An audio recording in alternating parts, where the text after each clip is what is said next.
일본 특파원들이랑 저녁 자리를 할 기회가 있었어요. 네, 그래서 일본 특파원들 뭐 여러 특파원들 같이 만나서 이야기를 했는데 그쪽 다 쇼하는 거다 일종의. 정말요? 일본 분들은 기본적인 생각이 그렇더라고요. 신기하네요. 자, 그럼 우리 2부는 이제 북미 정상회담에 대한 이야기를 좀 더 깊숙이 얘기를 해보겠습니다. 우리 첫 번째 댓글 우리 오규정 기자가 스르륵의 그 댓글 읽어주세요. SLR 갤러리에서 멍게 소라야님이 도람프 본진 털려서 급하게 가는 거임. 네, 다음 댓글도. 유튜브에서 베럴투마로님이 코엔 건이 이번 회담에 미친 영향은 없었는지 분석 부탁드립니다. 한승현 기자가 또 이 소문난 또 스타크래프트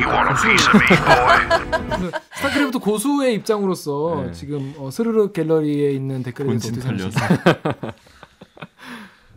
본진 털리면 급하게 가야 되는 건 맞죠. 그 본진을 그러니까 스타에서도 보면은 본진을 포기할 수는 없거든요. 그거는 본진을 포기하고 멀티에 이사해서 살아도 괜찮겠다 싶으면은 그래도 되는데 그런 일은 거의 패배로 이어지기 때문에 급하게 가는 게 맞죠. 심도 있는 분석 부탁드립니다. 스타크래프트를 통해서 심도 있는 분석 죄송합니다. 이게 저희가 갈 수 있는 가장 깊은 곳이네요. 본진 털리면 지지쳐야 되기 때문에 간다. 사실 근데 그 코원 청문회가 사실 되게 중요한 어떤 팩터긴 하죠.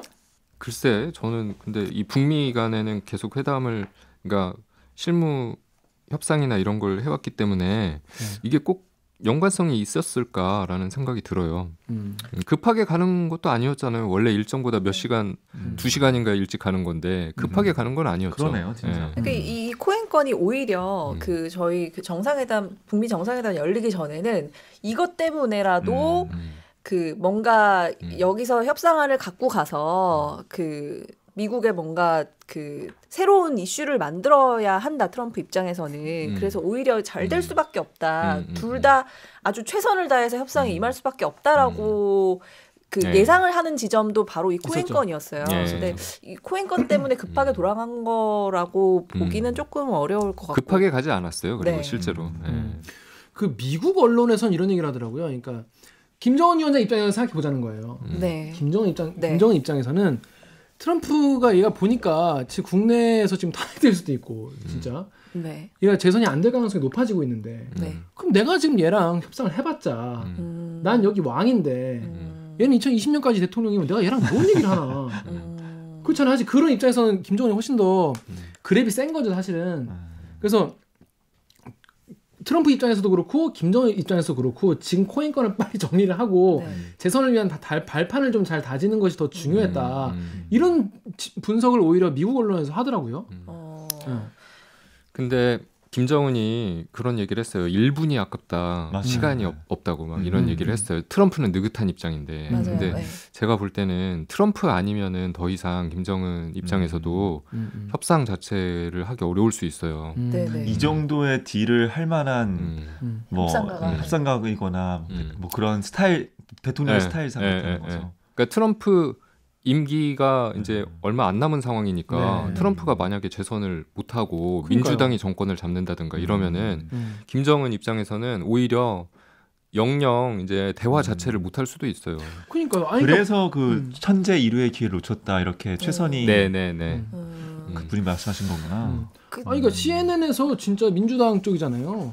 진짜 정말 북미 정상회담에 대해서 굉장히 나쁘게 보도를 계속적으로 하더라고요. 정말 의도적인가 싶을 정도로 심하게 막 코엔 건을 무조건 탑으로 계속 하고. 근데 이제 제가 미국에 있는 사람들한테 물어봤는데 실제로 미국 사람들은 이번 회담에 거의 관심이 없다고 합니다. 실제로 청문회만 다 관심 있고.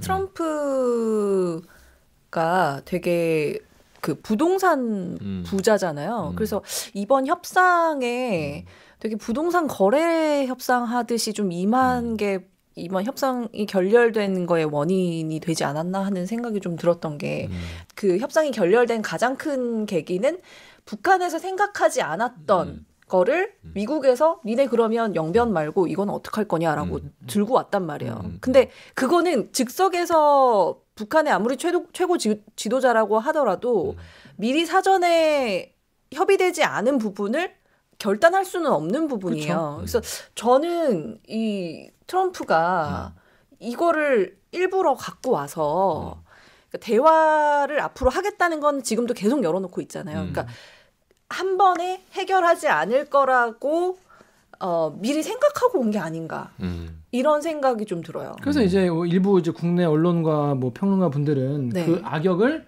볼턴이 맡았다. 볼턴이 이제 뭐 일부에서는 뭐 이렇게 뭐 일본의 어떤 뭐 납치자 문제를 뭐 볼턴이 더 네. 플러스로 제기를 하러 왔다. 그 역할을 맡았다. 이런 분석도 있긴 한데 아무튼 악역을 볼턴에게 맡기고 자기는 이제 자기랑 폼페이오는 계속 이제 협상을 이끌어가는 그런 걸 역할을 맡아가지고 이번을 거의 자기의 정치적 이걸로 이용했다. 이런 분석들이 많이 나오긴 하더라고요. 그리고 그 트럼프가 현지에서 자기의 정치적 입지가 되게 좁아지고 있잖아요. 그렇죠. 그러니까 보수잖아요. 근데 그 정치적 입지를 좁아지는 거를 오히려 이번 회담을 결렬하는 걸로 좀 뭔가 만회하려고 한 게 아닌가 하는 생각도 저는 좀 해봤거든요. 근데 실제로 그런 얘기는 많아요. 왜냐하면 지금 그 결렬되고 나서 그나마 코엔 쪽이 약간 뉴스가 약간 줄어들긴 했는데 다시 지금 계속 그 얘기를 하고 있다고 해요. 미국에서는. 그리고 완전한 핵폐기까지 가지 않을 거면 이거 영변 가지고는 바다가서 미국이 가봐야 별로 득될 게 없다라는 그런 판단 때문에. 어떻게 선배는 외교부 출입 기자로서 어떻게 생각하십니까? 그러니까 트럼프가 가기 전부터 서두르지 않겠다라는 얘기를 계속 해왔고, 그러니까 트럼프 입장에서는 정말로 완전한 비핵화까지는 아니더라도, 그러니까 영변 외에 시설이 있다는 건 자명하잖아요. 그러니까 이 핵 폐기라는 게 당연히 영변만으로는 안 되는 그렇죠. 거고, 그렇죠. 영변이 없다고 하더라도 얼마든지 핵을 생산을 할 수 있기 때문에 그것까지 이제 좀 더 큰 바운더리에서 그것까지 포함을 해서 하려는 것 같아요. 트럼프 입장에서는. 자, 그럼 다음 댓글 제가 읽어볼게요. 루리앱의 텐고님께서 동작 그만. 정은이 그거 무엇이요? 그 핵실 아니요? 으따 협상할 때 구라치면 좆대는 거 안 배웠냐? 오 엄마가 좋아. 이런 말씀이세요.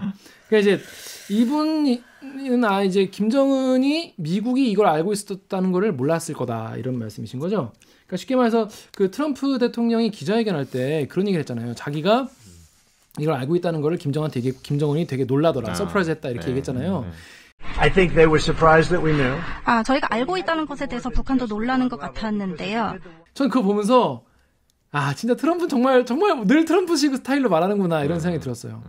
그게 사실 되게 뽐내는 거잖아요. 내가 이렇게 상대를 정도 알고 있어. 그러니까 내가 이렇게 상대를 눌렀어. 제압했어 김정은을. 그 자랑하려고 그 얘기하는 거거든. 근데 예를 들어서 트럼프 말대로 사전 협상 안 된 거를 얘기하면 당연히 황당하죠 상대는. 그렇죠. 당연한 거 아닙니까? 당연히 서프라이즈 하는 거 아닙니까? 그러니까 개인적인 의견을 자꾸 얘기하게 돼서 좀 개인적인 그런데. 의견을 물어보려고. 그래요? 저 지금 계속 개인적인 의견을 말하고 있잖아요. 그러니까 북한이 생각의 전환이 필요할 것 같아요. 북한 입장에서는 영변 시설이 물론 어떤 핵심적인 시설이라고 생각을 하고 물론 영변을 중요하고 뭐 거대한 뭐 어쩌고 저쩌고 얘기했잖아요. 300몇 개 뭐 그런 있잖아요. 그렇긴 한데 미국 입장에서는 영변 아무것도 아니다라는 거잖아요. 그러니까 북한의 생각의 전환이 필요하고 왜냐하면 누구나 상식적으로 생각해도 핵 폐기까지 가려면 영변 이외의 시설을 그렇겠죠. 뭐 어떻게든 이제 언급을 안 할 수가 없어요. 근데 북한은 영변만 가지고 어떻게 하려고 하니까 생각의 전환이 필요하다. 근데 왜 그 전에 실무회담에서 그 얘기를 안 했냐고. 그러면 그 협상 결렬에도 불구하고 웃었잖아요. 마지막에요. 헤어질 때. 그거는 어떻게 이해해야 돼요? 왜 웃은 걸까요? 그거는 이제 뭐 그냥 적의가 없다는 거겠죠. 트럼프에 대해서 적의가 없다는 거겠죠. 근데 저는 북한이 이거를 미국이 알고 있다는 사실을 이 말대로 모르지는 않았을 거라고 생각하거든요. 그래서 미국은 항상 그랬듯이 그 위성으로 좌표도 다 갖고 있다라고 항상 얘기를 하잖아요. 근데 그 어느 정도까지 주고받을 것인가에 대해서 충분히 협상이 되지 않은 상태에서 들어갔던 거 그게 문제지 않았을까. 그렇죠. 네. 아니 쉽게 말해서 이거 얘기할 때 늘 그거 얘기잖아요. 핵시설에 대한 신고 리스트를 내라. 네네네. 그건 당연히 영변만 있으면은 영변만 내면 되는데 당연히 다른 핵시설과 그 무기가 있으니까 네네. 그 리스트를 내라는 거 아니에요. 그것도 다 그렇게 서로 다 아는 상태에서 갑자기 우리가 새로운 걸 알고 있다는 것을 얘기하니까 김정은 논란 눈치였다. 이건 되게 트럼프 스타일이었던 것 같다. 근데 저는 이제 북한이 이후에 기자회견을 하고 기자회견을 해서 이제 이 트럼프 주장에 대해서 반박을 하고 우리가 원한 건 전체 제재 해제가 아니라 일부였다. 그렇게 반박을 하고 그거에 대해서 또 미국 측에서 또 반박을 하더라고요. 저는 그게 어떻게 보면은 긍정적이라고 봐요. 왜냐하면 서로 어떤 오해가 쌓여 있던 상황에서 그렇게 자기 입장을 내면서 이제 그런 오해를 풀만한 실타래가 마련될 수도 있기 때문에 서로 그렇게 주고받는 거는 긍정적이라고 봐요. 물론 뭐 더 나빠질 수도 있겠지만 근데 분명한 거는 북한도 미국을 비난하거나 이러진 않았잖아요.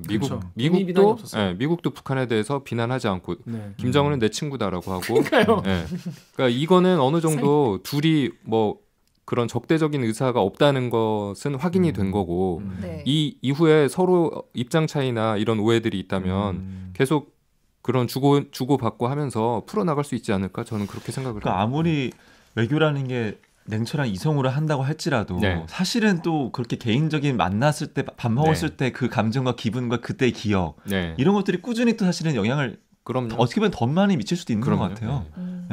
그렇습니다. 그래서 개인적으로는 트럼프가 나중에 재선하기 직전에 그때 한번 빵 터뜨리려고 지금 한 번 더 뜸들이는 게 아닐까 그런 생각도 들고. 좋은 해석인데요. 그렇습니다. 하여튼 뭐 그런 거라면 뭔데 사실 그 이후에 하여튼 우리나라 문재인 대통령이 또 해야 할 일이 엄청 늘어났어요. 또 개인적으로 부탁됐잖아요. 하여튼 다음 댓글 또 읽어볼게요. 보배드림의 칠남매님이 김정은도 미국이 알고 있는 거 모르고 회담 들어갔을 리가 없죠. 말 그대로 서로 타이밍과 명분 싸움이죠. 그러니까 우리가 하는 얘기가 이제 이런. 그래요. 아마 제가 봤을 때 칠남매님 역시 남매가 많으니까 이런 거 잘. 아 그러네. 그렇습니다. 뭔 개소리야 이거. 진짜 셀프 개소리. 우리 다음 댓글 우리 홍성희 기자 읽어주세요. 보배드림에서 원조찜님이 지금 이 상황에서 궁금한 건 과연 현 정부가 저 추가 핵시설에 대해 알고 있었냐는 것. 이렇게 하셨습니다. 이건 어떤가요? 기본적으로 그 한국과 미국의 그 정보 당국은 이런 부분에 대해서 공유를 하는 걸로 알고 있어요. 그러니까 그렇죠. 우리가 모를 리가 없죠. 그러니까 미국이 정말 공개를 안 하는 부분이 있을지는 몰라도 미국도 우리와 공조를 해야 되는 입장이기 그렇죠. 때문에 이런 정보에 대해서 공유를 하고 있을 거라고 생각해요. 저도 전 외교부 출입기자 아니었습니까?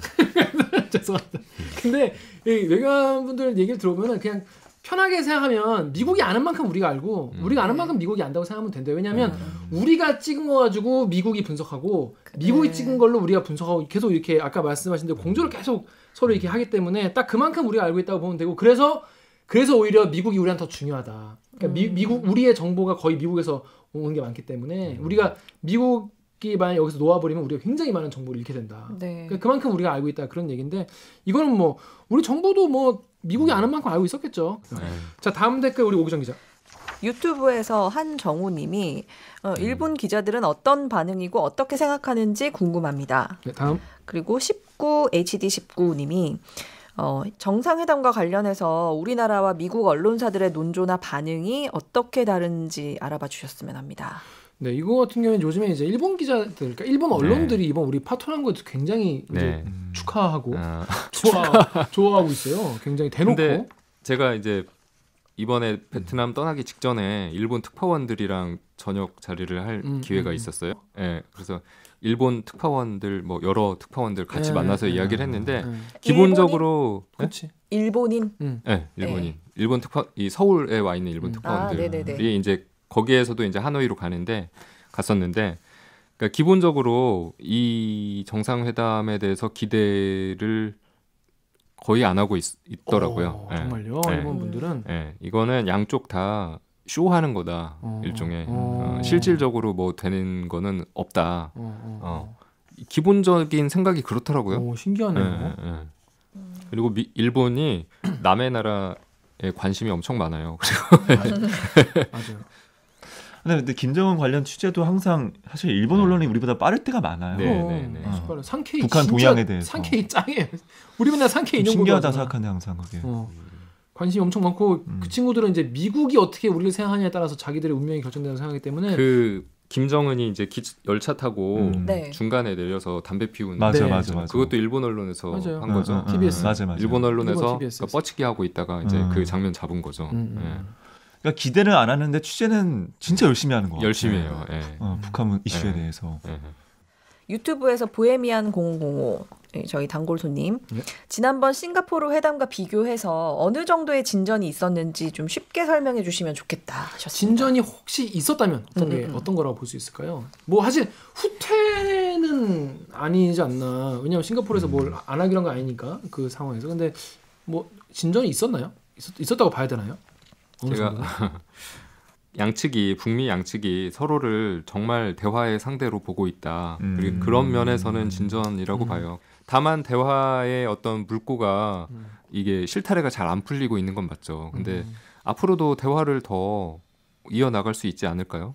우리 정부의 역할이 더 지금 많아졌다. 되게 어깨가 엄청 무거워졌을 것 같아요. 사실 3.1절 100주년 기념사에 원래 이제 이거를 이 회담 내용을 토대로 이제 새로운 한반도 뭐 100년 이걸 말을 하려고 했는데 이제 이렇게 돼버렸잖아요. 그래서 되게 한반도 구상에 대해서 많이 차질이 생길 수 있을 것 같고 오히려 정말 그 타임즈에서 말한 것처럼 네고시에이터의 역할을 더 진짜 빡세게 하셔야겠다. 이제 지금 청와대가 문재인 대통령이 그 최선희 부상이 얘기하는 게 미국의 계산법이 우리랑 다른 것 같다라고 얘기를 했거든요. 그러니까 그 얘기는 그러니까 중간에서 누가 미국의 계산법과 북한의 계산법을 좀 이렇게 좀 맞춰줄 중재자가 필요한 것 같아요. 제 생각에는. 그 역할을 우리가 해야죠. 누가 중재를 하겠어요? 그러니까 우리 정부의 역할이 정말 크고 이제 더 북미 간의 대화를 할 수 있게 하려면 우리 정부가 뭔가 좀 나서서 묘안을 마련해야 될 것 같긴 해요. 진짜 정말 어려운 일입니다. 근데. 그 조미 대화에 의욕을 잃으신 것이 아닌가 우리 위원장 동지가 그런 얘기를 했잖아요. 네. 그러니까 이제 조미 대화 되게 솔직한 표현이었던 것 같아요. 근데 그때 그 최선희 부장의 표정이 되게 약간 자기도 이제 지쳤다는 표정이었어. 댓글 중에서 이제 그런 댓글이 있던데. 난 최선희 부장 싫다. 옛날에 자기 초등학교 담임선생님 같이 생겨가지고. 근데 약간 선생님 이미지 있었어. 그런 분 있었어. 하여튼 근데 그때 표정이 정말 넋이 약간 좀 짜증이 많이 나고 약간 피곤한 그런 표정이었는데 조미 대화의 의욕을 잃으신 것이 아닌지 걱정된다 이런 얘기를 했으니까. 저는 아까도 제가 잠깐 얘기했지만 오히려 긍정적이라고 봐요. 그렇게 얘기를 하는 게 왜냐하면 북한이 정말 아무것도 하고 싶지 않으면 그냥 짐 싸서 갔겠죠. 근데 그게 아니라 기자회견도 자청을 했고 거기에서 이제 한 3시간 동안 질문도 받고 맞아요. 질문 받은 것도 되게 신기해요. 최선희 부상이 질문을 받았어요. 그래서 질문을 받아서 그런 이야기를 자연스럽게 하고 한다는 것 자체가 북한도 대화를 하고 이 협상을 하고 싶다는 거예요. 제가 볼 때. 북한이 제 기억에 정말 정상적인 외교 활동을 하는 거는 거의 이런 모습은 처음인 것 같아요. 처음인 것 같아요. 항상 비밀리에 뭐 이렇게 의중을 감추기만 했지. 그리고 김정은도 처음으로 기자의 질문을 받아서 대답을 했어요. 나카무라. 나카무라선. 누구 기자였는지 모르겠는데 그 백악관 출입 기자 나카무라 센세 받았어요. 다음 댓글 우리 네이버에 RLAV 님이 회담 100날 해봐야 바뀌는 건 없다. 전쟁에서 조져야 한다. 네이버에 이런 댓글 엄청 많았어요. 전쟁 좋아하는 사람 왜 이렇게 많아요 우리나라에? 제가 한 가지 얘기하고 싶은 거는 전쟁과 평화 중에 우리가 택해야 이거는 선택의 문제가 아니라 무조건 평화로 가야 된다. 무조건 평화의 방향이 옳다.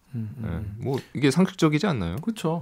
이분들 얘기는 이제 그러니까 북한한테 맨날 끌려다니고 막 그러는 거 아니냐. 그런 사이에 쟤는 핵을 가지고 우리를 위협하고 있다. 그런 말씀하시는 거예요.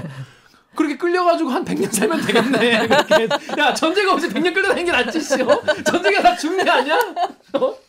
말도 안 되는 소리를 하고 있는 거예요. 저 개인적으로 전 정권에서 전쟁 막 촉발 위기 이런 건 불거졌을 때 그때 사실 개인적으로 그런 상상하긴 했었어요. 하죠. 그때는 진짜 생존 배낭 같은 거 유행하고 했잖아요. 맞아. 전쟁을 하자고 하는 사람들은 전쟁을 직접 겪어보지 않았으니까 이런 얘기를 할 수 있는 거예요. 제가 볼 때는. 네. 그러니까 우리가 가진 게 너무 많잖아요. 잃을 게 너무 많잖아요. 전쟁이. 한승 기자는 늘 이제 그 전쟁을 스타크래프트에서 늘 전쟁을 겪으시기 때문에 잘 알고 있죠. 스타크래프트 얘기는 그만하시고. 자, 우리 다음 댓글 오구정 기자. 인스터즈에서 익명으로 애초에 트럼프가 천천히 가겠다고 강조했었고 이게 속전속결로 승부 볼 사안도 아니잖아. 난 오히려 트럼프가 코원 증언 때문에 자기 입지 곤란해진 거. 대충 북한이 해달라는 거 해주고 성과 부풀려서 물타기 할까 봐 걱정했던 터라 차라리 잘 된 것 같다. 아예 사이가 틀어진 것도 아니고 계속 협상에 나간다고 하니까 인내심 갖고 지켜보면 될 듯 하셨습니다. 아우 한 방에 정리를 싹 해주시네요. 이분 익명의 외교부 관계자. 그러니까 정리 너무 잘해주시네. 오히려 해달라는 것 막 어설프게 해주고 성과 트럼프 스타일로 부풀렸다가 민주당한테 개박살나고 더 큰 실망을 안겨주고 실제로 그래서 국회 통과 안 되면 못 하잖아요. 미국도 통과 안 돼가지고 북한이 해달라고 결국 못 해주고 김정은 뭐야 해준다며 빡치고 북미 함께 박살나고 트럼프 재선 망하고 민주당 이기고 절망회로 불탄다 절망회로 진짜 씨. 이거보다는 이게 낫다. 좀 앞으로도 좀 지켜봐야 되겠죠. 제가 이제 드니 빌레브의 영화를 좋아하는데 저도 좋아합니다. 그 영화 중에 이제 어라이벌이 있어요. 그러니까 우리 말로는 컨택트라고 번역이 컨택트 2인 줄 알죠 사람들이 그거. 나온 영화인데 그 영화가 굉장히 좋은 영화인데 그 영화는 근데 극장에서 봐야 되는 거예요. 컨택트 말씀하시는 거죠? 컨택트 컨이 앞에 있어요. 소리가 엄청 중요한 영화거든요. 맞아 봤어요 저도.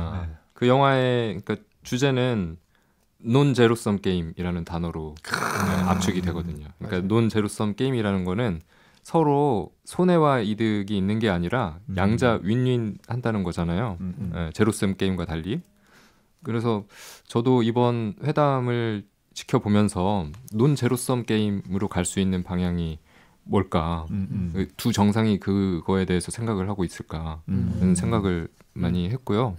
그 컨택트 영화 얘기를 하니까 그 영화 같은 경우에는 외계 생명체와 우리가 이제 아예 다른 언어 체계를 갖고 있는데 그걸 이제 완전 생짜 아예 모르는 상황에서부터 이제 하나씩 언어를 서로 배워 나가면서 이제 서로를 이제 이해해 나가고 결국에는 하나가 되는 뭐 그런 스토리거든요. 근데 사실 조미 간의 계산법이 다르다. 사실 이게 사실 컨텐츠랑 똑같은 것 같아요. 서로 같은 얘기를 하고 있지만 사실 생각이 다르고 그렇게 왜냐하면 지금까지 대화해본 적이 없어. 지금까지 이제 민주당 정부는 사실 방치했잖아요. 북한을 방치해놓고 그냥 국내에서 인기만 계속 끌어왔었는데 오히려 지금 이렇게 만나서 외계 생명체 같은 서로를 만나가는 그런 과정에서 있었던 거기서도 컨택트에서 막 터지고 막 서로 싸우고 전쟁 나고 난리 나요. 그런데 그 안에서 여자 주인공이 이제 언어학자가 이제 그걸 잘 해결을 해나가는 그런 과정인데 우리 좀 관계 좀 그렇게 해피엔딩으로 가려면 그렇게 많은 울퉁불퉁한 그런 과정이 있지 않겠나 이런 생각이 저 듭니다. 자, 한수영 기자 긴 시간 동안 또 오자마자 지금 2시간의 시차도 지금 극복이 안 될 상황인데 시차 문제도 있는데 많이 피곤하셨는데 오늘 사실 댓글 읽어준 기자를 뭐 야식도 보내고 응원을 많이 해봤는데 직접 나와보니까 어떤가요? 매우 영광입니다. 이렇게 불러주셔서 매우 영광이고 아무래도 저희 방송 기자들은 기사로 이제 쓰고 하기 때문에 말하는 게 좀 조심스럽고 맞아요. 사견을 이야기하는 게 사실 맞아요. 좀 거의 금기시대예요. 제한이 돼 있는데 그래서 제가 아까도 계속 이 사견인데 얘기해도 괜찮나 이런 식으로 얘기를 했잖아요. 근데 뭐 좀 자유스럽게 할 수 있는 그런 장인 것 같아서 좋은 것 같습니다. 네, 알겠습니다. 하여튼 고생하셨고요. 자, 오늘 어떻게 옥 기자 어땠어요? 저는 이 북미 회담이 열리기 전에 그 저희 회사 이제 선배들이 했던 말이 있어요. 그러니까 예전에 그 뭐 남북 회담이나 이런 거 취재하셨던 선배들이 어쩌면 이번이 마지막 기회일지 모른다라는 말씀을 하셨었거든요. 저는 그거에 되게 많이 공감을 했던 게 이렇게 쭉 보다 보면 아시겠지만 저희가 마지막으로 북핵 협상을 했던 게 거의 2005년에 육자회담이 있은 이후에 완전히 그냥 양극으로 치달았었기 때문에 그리고 13년이 지나서 이루어지는 거잖아요. 그러니까 이번 기회를 놓치면 언제 이런 기회가 다시 올지 모른다. 이런 생각으로 좀 임해주셨으면 하는 생각이 들어요. 네. 저는 취재 경험을 통해서 느낀 진리 중에 하나가 이 전화 통화하는 거하고 만나는 거하고 만나서 밥 먹는 거하고 그냥 만나는 거하고 커피 한잔 하고 완전 다 다르다는 거를 저는 진리로 알고 있거든요. 맞아요. 서로 술 먹는 건 또 그렇죠. 또 술 먹는 건 또 다르고 네. 정말 사소한 것 같지만 이걸로 통해서 할 수 있는 말과 그 사람에 대한 믿음과 그래서 취재의 폭과 이런 게 완전 달라지잖아요. 네. 그런 점에서 이게 성과는 뭐 가시적으로 없었다 할지라도 두 사람이 만나서 어쨌든 웃었을 거 아니에요, 몇 번은. 그리고 또 농담도 했을 것이고 또 술도 따라줬을 것이고 뭐 이런 사소한 경험들이 접촉의 경험이 저는 엄청난 자산이라고 저는 생각해요. 맞아요. 네, 앞으로 두 사람이 그 중요한 판단을 할 때 중요한 자산이 생긴 것이다. 그런 생각이 들어요. 네. 하여튼 뭐 저도 뭐 이거 보면서 되게 많이 놀라기도 했지만은 전 사실 파토나고 나서 진짜 제일 처음 든 생각이 진짜 우리 정부 진짜 고생하겠다. 왜냐하면 이제 이거 가지고 또 엄청난 공격을 할 것이고 국내적으로. 네. 근데 그 과정에서 묘수를 또 찾아내기를 트럼프도 원하고 북한도 원하고. 네. 힘들겠다. 진짜 너무 힘들겠다. 진짜 약간 안쓰럽다. 뭐 그런 생각까지 들었어요. 하여튼 근데 그 과정에서 우리 언론도 좀 많이 앞으로 이거 정말 우리 한반도에 있는 사람들의 목숨이 걸리는 문제잖아요. 그러니까 네. 앞으로 많이 좀 언론으로서 역할을 좀 잘 해야 되지 않겠나 이런 생각이 좀 듭니다. 저도 거기 현장에 있으면서 네. 이 결렬 소식이 이제 들려오니까 저도 모르게 좀 눈물이 나더라고요. 네, 그게 이제 여러 가지 그 생각들이 교차해서 그랬던 것 같은데 사실 현장에 가면은 사실 그게 더 약간 잘 되길 바라는 바라는 마음이 사실 되게 약간 현장에 그런 막 돌아가는데 안에 풍덩 빠져 있으면은 정말 거기에 좀 약간 더 많이 영향을 받고 그렇더라고요. 네, 하여튼 오늘 방송도 이렇게 참여 방법 알려드리면서 마무리하겠습니다. 세상 진지한 얼굴로 묘하게 웃긴 녀석들. 댓글 읽어주는 기자들의 따끔한 매운맛 버전은 매주 월요일과 목요일 유튜브, 팟빵, 아이튠즈, 파티, 네이버 오디오 클립, KBS 라디오 앱 콩의 팟캐스트를 통해서 만나실 수 있습니다. 아이코 저런! 매운 건 잘 못 드신다고요? 대들기의 순한 맛 버전은 매주 일요일 밤 10시 5분 KBS 1라디오를 통해서 만나실 수 있습니다. 오늘 저 한승현 기자처럼 스튜디오에 부르고 싶은 기자가 있으시다고요? 방송 관련 의견은 댓글 읽어주는 기자들의 인스타그램, 유튜브, 팟빵 계정에 댓글을 달아주시면 됩니다. KBS 뉴스 잠깐! 너무 어색했네. 저희 오늘 방송 얼마 남지 않았습니다. 방송 마감 약 15초 전. 좋아요와 구독 버튼 잊으신 분들은 망설이지 마시고 바로 지금 버튼을 눌러주세요. 홈쇼핑 한 줄 알았어요. 자, KBS 뉴스 좋았어. 또 만나요. 꼭. 고생하셨습니다. 고맙습니다.